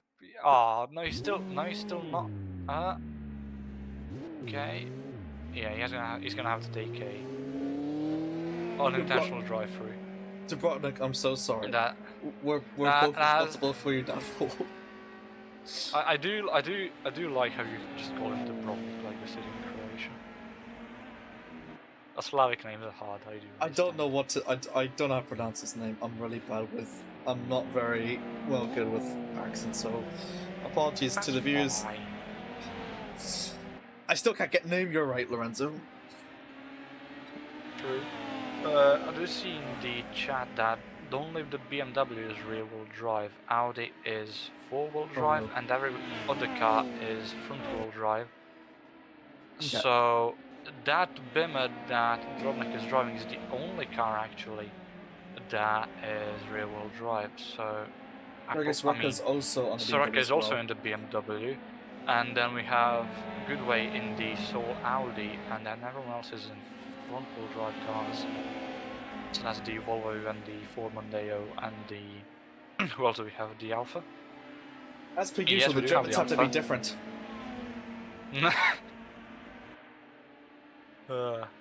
Good way, under pressure from Papadopoulos. Ooh, yeah, it seems to be Soroka's working looking for to make the Goodway. bullet. Swing it around for the outside. That will not going to work. He's trying to do it, but that too much commitment at the end means that he's pushed himself way back up and be under pressure from down up ahead. Angelos Papadopoulos flying the pressure onto Dave. Are we going to see a lead change here for the first time since lap 1? Here we go. Dalfa Romeo going to go side by side into the big bend down into turn 1. That is too much. Goes way too wide. Oh, I saw that coming from a mile away. He just sent it way too aggressively into turn 1, and I know that wasn't going to work. He was either going to sail wide into the grass, but instead he just drifted. He lost control of his rear end, and he spun around, half spun into the grass, and now he's dropped back down to P4. He managed to. He almost lost P4 to Martin Morel as well. You see there going into the grass, but he managed to keep it just about, and now Papadopoulos with just under 10.5 minutes left, he's gonna have to get back up to P2 if he wants to. No, oh sorry, Goodway has also lost P1 in all of that, so he's not kept P1, he's dropped back down to P3, and Sergei Soroka has now inherited the lead. So we said earlier Michalkiewicz winning the race again is unlikely, but now he's only 8 attempts behind Soroka, so it's very, very likely again for David Michalkiewicz to win all 3 races today. As we take a look again at what happened to Antonis Papadopoulos, he just sent his way too hard in, and it's Dave Goodway went onto the grass because Goodway went off as well. We didn't catch that. No, Goodway kept it in control. He only went onto the grass just about, but he went very, very wide through the turn onto the grass. He kept control of the car, but still lost 2 positions, as opposed to Papadopoulos, who went in way too hot. Almost lost. That was 3 positions, only lost 2, so down to 4th. And he's already caught back up to Goodway, who's struggling hard, and both of them are struggling hard. They're drifting through the chicane, and Papadopoulos, if he had not drifted there, I think he would have been able to overtake Goodway immediately, but now he's going to have to hope for turn 1 to be his answer. Very, very good racing we're seeing here, and I'm very, very happy for it. And I don't think Papadopoulos has enough slipstream here, as we see yellow flags in sector 2. And that is Karl Struhal in the Ford Mondeo who's gone round. Unfortunate for the Czech driver. He keeps it going, thankfully. And nobody was involved in that, if I'm not... Oh, there we go, let's see what happened. Just tried to rejoin way too aggressively from onto the grass and lost control of the car and spins round. Under pressure from Sergei and David to being lapped. Palmer has actually 7th. Oh my goodness me. Struck onto the grass. That's not exactly what you want. The gap coming down to just under a second now between Sergei and David for the lead. With about 8 minutes left to go, this time Dowd has to do something that he has not done at all in this event, and that is to chase a driver for the lead. Because all this time he's been either leading or under threat of being taken away the lead, but having to defend. This is the first time that he has to take the lead as the aggressor here, Lorenzo. It is, and it'll be interesting to see how he performs in that role. And another person who's performing in the role of the hunter as opposed to the prey is Antonis Papadopoulos, although he's playing both roles really, as he has Goodway right in front of him and Morel right behind him. And will Goodway and Papadopoulos again drift through this chicane here? No, not quite, but Papadopoulos yet again looked uneasy on the rear end through there. and I think Papernopoulos might have... No, he won't. He's too far back. Again, the slipstream these cars get... Oh, no, never mind. I think he's getting good enough slipstream to try and get alongside Dave Goodway here. He'll try something into turn 1. Oh, he's loose. He's very, very loose.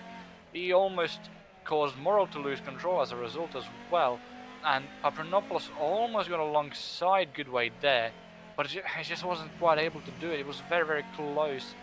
But he just lacked that front bumper more to get alongside Dave Goodway. But I think this time around he'll be close enough to try and do it. Oh, Goodway looked loose on the uphill there. And I think Papernopoulos, I think that might mean the world to him at the moment. Goodway looked to have taken the chicane better than Papernopoulos. Obviously he's going to hold up the car behind him, which is going to impact his line through the chicane. But I do think Papernopoulos will still have enough slipstream to think about getting alongside Goodway. No, he's farther behind this time than he was the last lap. And he almost hit the back of Goodway, and he hits the back of Goodway this time around, but not enough to impact either of them. And oh no, that was just Goodway slightly losing the grip of his rears on his zone. And obviously with 5.5 minutes left, just over 5.5 minutes left, Darway is now going to be another key factor here as Papernopoulos pulls alongside Goodway, slight up on his rear right. Goodway getting back onto the line, responds ever so slightly. Morrill is now alongside Papernopoulos. Papernopoulos hits Goodway, and Morrill hits Papernopoulos. And Morrill pulls in front of Papernopoulos. No, he doesn't. Papernopoulos is in front of again. Papernopoulos, Morrill, Goodway in a fantastic fight for this is the final podium position here. Soroka, Michalkiewicz, tongue twister. 1.3 seconds. It seems to be a bit over. Soroka gonna glitch his first way. Papernopoulos goes a bit too wide on the exit out of turn 2. This is gonna allow for Morrill to maybe make an advantage here through 3. No, still not close enough for the S's. Still not close enough, as you said. But oh, Papernopoulos seems slower there, and Morrill seems to have caught back the time that he lost through the earlier stage of that lap. I'll say early as if it wasn't just 2 turns. But again, this is going to be a good fight for P3, which is going to be very, very nice to see, seeing as the gap between Soroka and Michalkiewicz increasing ever so slightly as time winds on. It was 1.3, now it's 1.2, but it's always in that small section. Although Michalkiewicz now seems to be gaining time on Soroka, never mind, from 1.1 back up to 1.3. It's just fluctuating there. Papernopoulos is going to send it around the outside of Goodway here this time around, and he sails wide yet again. He almost had it, but he just got too much foot on the throttle, I think that was. Oh! Does he keep it? He keeps it? No, he doesn't. Oh, Papernopoulos still on the inside, though. Does he still keep P4 from Morrill? He doesn't for the time being, but they're still side by side. Morrill just barely in front. They're bumping doors. Oh, Papernopoulos doesn't pull out. Papernopoulos doesn't pull out, and he shoves Morrill out of the way. And Dave Goodway also goes onto the grass. What's happening? Gosh, what are we seeing here? What is happening? 3 minutes and a half left to go. Goodway onto the grass means that he has now pushed himself back into this 3-way fight for P3 once again. Papernopoulos and Morrill making contact. Sergei Soroka and we're in a battle for P1 here. Side by side out for the big bend. This is going to be exciting touring car racing. Who's going to come out on top, do you think, Lorenzo? Oh, it's going to be hard to tell, but Michalkiewicz takes the lead. Michalkiewicz takes the lead for now, but it goes onto the grass. They're still alongside one another. Soroka and Michalkiewicz, the 2 most impressive drivers that we had today, by long margins. And there's a cone on the track. Soroka hits the stray cone.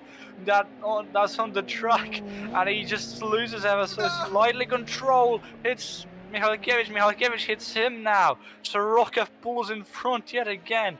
And we have fights for P1 between 2 drivers and a fight between 3 drivers for P3. And in that fight for P3, look who that is, Alan Palmer yet again being lapped. Paparanopoulos on the inside of Goodway.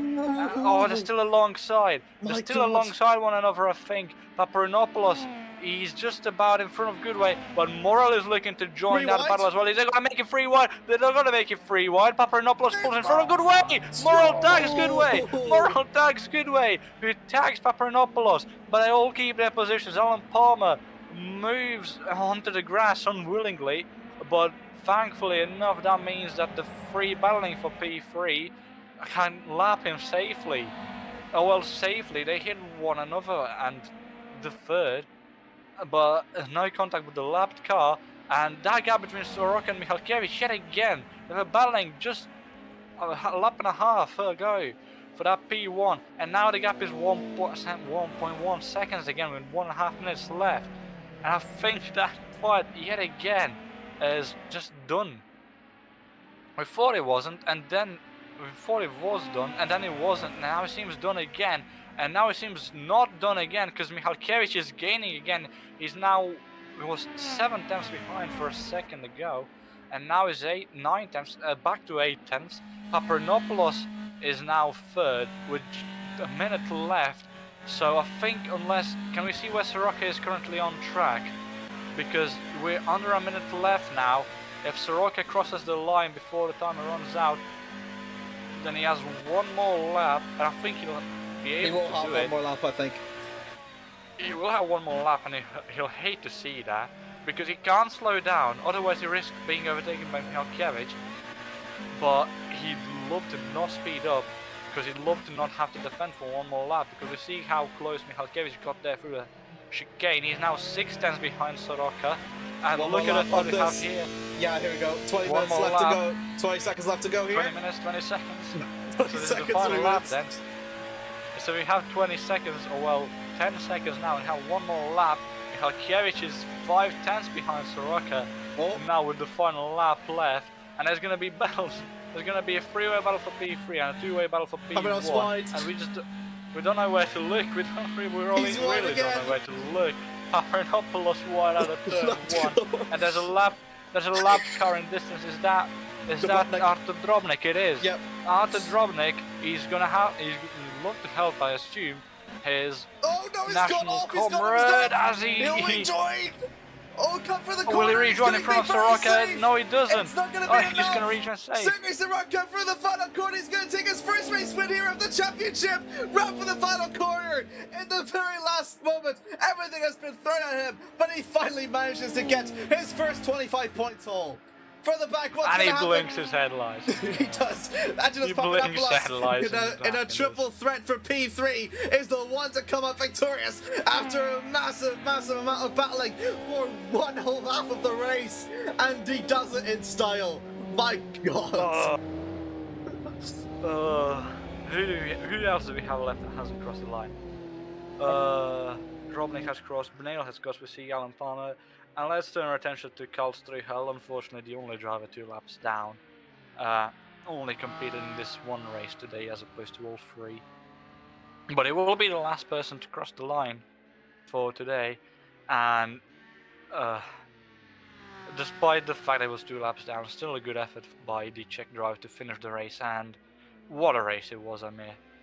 What a race it was. That was generally the most hectic. That was genuinely the most fun I've had watching touring cars since ERC BTCC, and that hasn't been active for about 2 years, so I'm genuinely so happy for the remainder of this championship and excited for it. And I mean, the races that we had today, I mean, absolutely stellar. And if this is the quality of racing, the excitement of racing that we can expect for the remainder of the season, and bring the season on. I cannot believe it. That was absolutely a wonderful race to have watched, and unfortunately that means that our first round has now drawn to a close. With all that considered, I'll follow the rundown for the last time that we're going to see today's race, unfortunately. Sergei Sorotka takes his first race win, denies David for the maximum 75 points, but my god, did he come close to it. And Antonius Paparanopoulos, a last-minute appearance, and he comes through with his first podium in the Touring Car Classic World Series. David Goodway just about misses out through on fourth, despite leading a majority of the race. Very good for a four-wheel drive, might I add. Marcin Morel can't really do much to get into the podium at the very end, but still, a really impressive fight with Tom Brunel. Best of the rest for himself in sixth, and upward to Brotnick, a bit of a struggle for him in seventh. Alan Palmer, less of a struggle, and manages to finish one position ahead from last, so improvements there with Carl Stroll.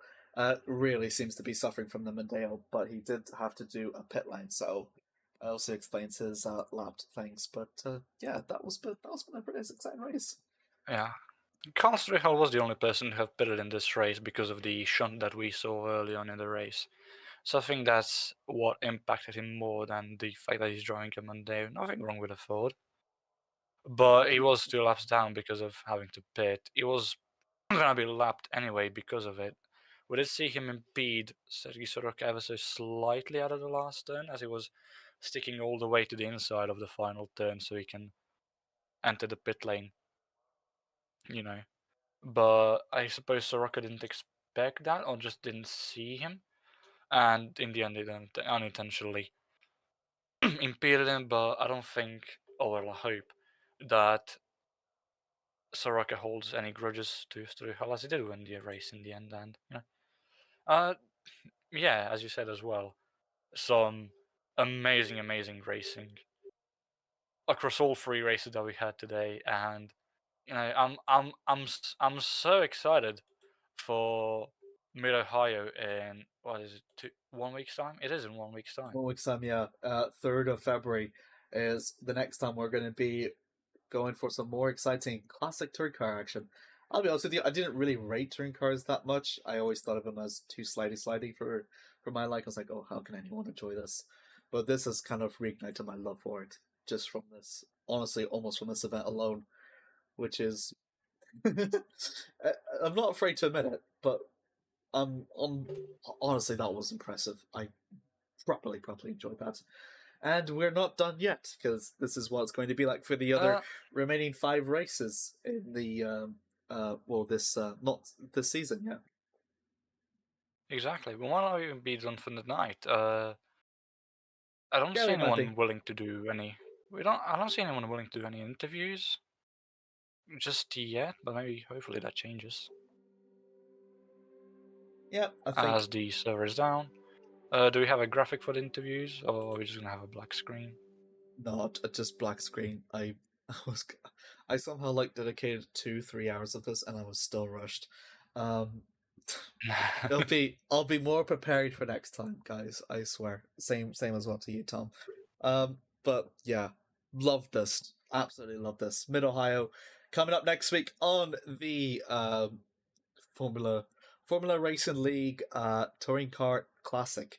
Again, a fantastic way to kick off to the World Series with the fantastic race at Mid Ohio. That will, I think, if the standings are updated, we can able to announce the standings right now. Let me check. One thing with this series is that it is on SimGrid, so it is easy to follow the standings. I don't think the standings have not been updated yet. In Le Mans Ultimate, because I knew this, as soon as they cross the line, the results are almost immediately updated.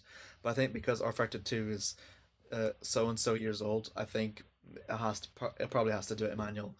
But if what if what I remember is correct, David has exited out with 55, so he's come out with 68 points after this first round. So again, very impressive. So 68 points, and then 15, 18, 25, 40, 58. So 10-point difference between 10-point difference actually between the what do you call them? 10-point difference between Sergei Soroka and David Jeez, my mind's all over the place. David David Michalkiewicz. Klevich, thank you. Yeah, so the Volvo S40 takes its championship lead for the time being. Sergei Sirocco just falling off short, and then we will follow through the rest very shortly. Okay, yeah, that's fun. Yeah. Let's see what anyone wants interviews. Give me a second. We'll just wait for Lorenzo to have that. But yeah, 10 points. The difference between Soroka and Michal Klevich. And that's going to come down over to the second race in Mid Ohio. We're going to use the for the chicane layout this time round. So that will utilize the. I'm trying to figure out what chicane it was. Interesting.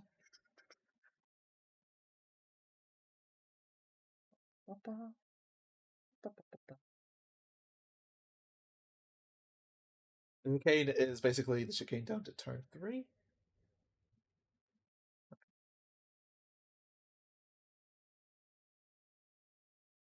Hey. There we go. We already it worked. We already have one person willing to do an interview. In Antonis. That's nice. Hello, Antonis. Hello, guys. Hello. Hello. Nice to see you. Great to see you. Great to see a familiar face as well from our time in other rFactor 2 leagues. GPWC. I appreciate it, man. Thank you. We'll talk about through the race. I know it was a last minute appearance around in race 3.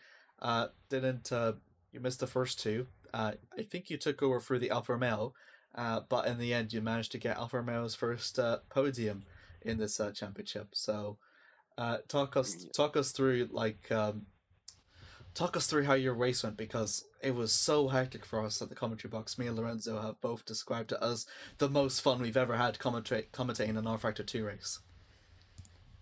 Oh, I appreciate it, man. Thank you. Yeah, I had some issues with my with my mods and PC, and I couldn't join to the first 2 races, unfortunately. And but okay, happy to be there in race 3. Start from the back. We have 0 practice, so that was a big problem. But okay, I was familiar with the car at least, and I knew the track. So because okay, I race a lot, as you mentioned, in our factor, so I know the track, and it was so hectic, so fun. It was very good battles with David and with the other guys. I think we respect most of the time. All the drivers were good. It was tough but nice, and I love it. Yeah, it was good fun. The battle that you've had really was the talking point, as we've mentioned, between yourself, Goodway, and Morel. Goodway having a four-wheel drive, and Marson in the Volvo and yourself in the Alpha, so it was effectively a bit of a front-wheel drive versus four-wheel drive. Goodway did lead for a little bit. Morel, I don't think, ever led into the that top 3 battle that you had, but did you ever think, like, with the amount of battling that was going on, that you'd see yourself in P3? Yeah, at the beginning, I think I almost get to the P1. I think at some point, but I outbrake myself. I did a mistake in turn 1, and we go straight in the grass. And after that, we were 4th or something, and 3rd. Yeah, because we battled, we lost the. We didn't have a chance for the first 2 places. I knew that. So we just have fun and battle for the P3 after these mistakes we did in turn 1. So yeah, it was a very silly mistake of my side because he stick to the middle of the track and he confused me. I expected him to defend, but he didn't defend and he confused me. And while I was thinking of it, I lost my brakes and we both went out and yeah, we lost the lead. And from there, we just try to have some fun and fight for the P3. And yeah, I was lucky to end up to P3. I hope I keep the position after the stewards because we have some contacts, but okay, for me it's all good from what I remember. I'm looking forward to the next race, and I hope to start from the beginning, from qualifying, and yeah, to fight for the victory this time. That's not very good ambitions. Lorenzo, do you have any questions for Papernopoulos? I do actually, yeah, because you mentioned that for next round you do hope to be there from the start of the round as opposed to only the last race.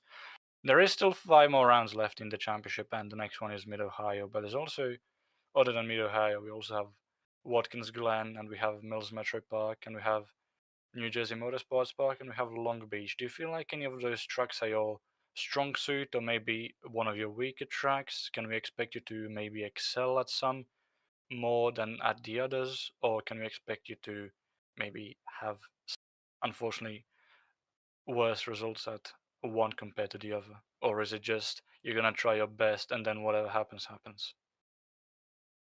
Yeah, something like that. To be honest, I never even looked the schedule, the calendar, let's say. I raced in most of the tracks, let's say, at least one time. But anyway, every time when I have a race and I join to the weekend, I start from scratch. Start because every session is different. The weather, the car, different. So you can have proper before you arrive there. So I take it every time from scratch, start building myself, finding my breaking points, etc. Every lap, and I build the weekend like that. In every race in sim racing, for me, it's something like that. So I don't look too much ahead. Yeah, that's it. That's my mentality and how I approach the races. But I try to focus a lot when I'm in join the race in the practice or the quali or whatever to be full committed. Yeah, that's a very good mindset, and I do understand what you mean. And yeah, I think that's about it for my questions, really. All I can say is, Amir, do you have any more questions? No. But all these tracks are amazing. Nope. It's very nicely They are. said. So I look forward Hey. to. I love all these tracks, and I found every track has in general in motorsport. I found every combination of car track interesting to Try. extract to extract. To do the fastest lap, let's say, or the fastest time, or what it is. So that's what I like. So that's why I also race a lot of different things. Yeah, I think I've seen you in quite a couple of leagues. FRL. I think I saw you in ASRC last year as well. Obviously, Oh, yeah. GPVWC Formula Sprint 2 and Academy last year as well. Uh, Speaking of that, I do hope to see you on the FS2 grid for this season. I Uh, hope so. Yes, we will be there. Yep. I try to. It's my first step there. I had some races as a reserve here and there, but unfortunately, yeah, my work is a bit. My job is a bit. Let's say not so uh, yeah, I recall you not being able to attend the organized, and race. yeah, I can't be so committed. Let's say. So for me, for now, it's good to not to commit so much to something. But this year, I tend to do the FS2 more proper. Often. Let's say. Yeah. That's completely fair. And Amir, do you have any more questions for Antonisia? Not really, but I can definitely say from me and Lorenzo, huge best of luck for the rest of your season, and we look forward to commentating over your first win come Mid Ohio. Would be nice. I appreciate, May.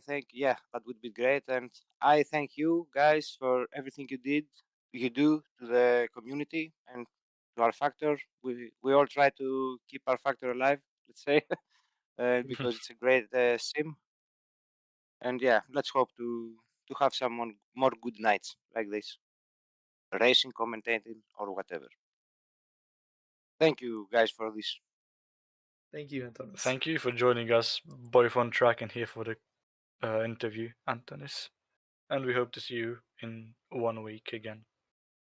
Thank you guys. Good night. Good night.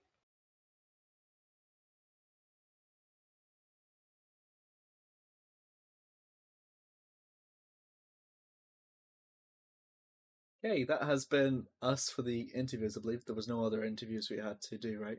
Because I think Tom said no, I don't tomorrow. think anyone else wanted an interview. I asked Tom Brunel whether he wanted one, but I don't think he said at a different time. What he did tell me though is that standings have been officially updated, and David Michalkiewicz actually has 71 points currently in first place. Sergei Soroka with 58 points in second, and Marcin Morel with 40 points in third. Only 1 point more than Dave Goodway. Ooh. In fourth. We also have Artur Drobnik in sixth on 22 points. Alan Palmer in seventh with 16. And then we have Antonis Paparinopoulos in 8th with 15. Karl Strohal with 2 points in 9th. Although they do have a penalty of 20, which I do not understand SimGrid quite well enough to understand what that means. Was that 20 penalty points or just 20 seconds of penalties? I'm not quite sure. And everyone else who's currently signed up for the championship, which is only 14 drivers out of a maximum 25. I do hope to see more people in the coming races.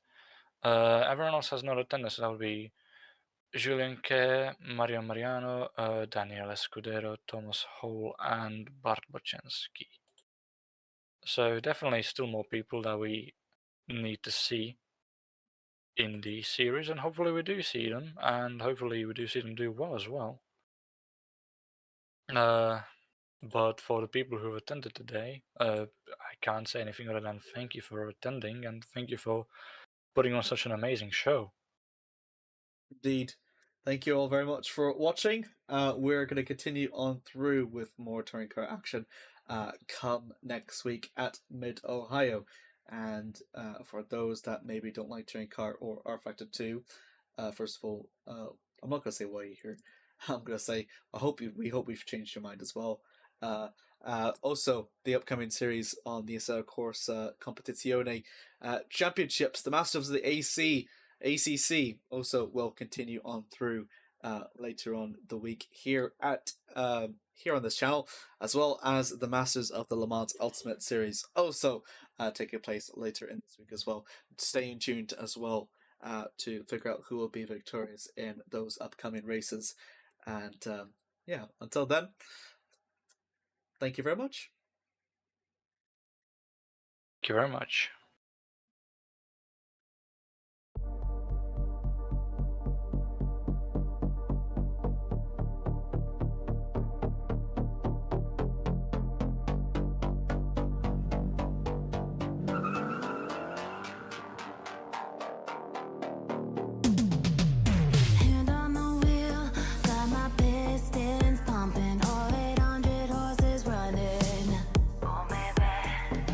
Oh, 125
calling to say I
I'm just calling to say I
Heaven just knows what it wants.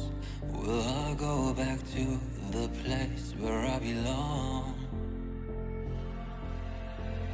Everyone could break my heart, but I try my best to not fall apart. And I find it hard to let go. The memories keep me together. Gotta fight till the end, no pressure, no pressure. And I find it hard to say no to the ones who want something better, to the ones who never say never. You'll be my pleasure.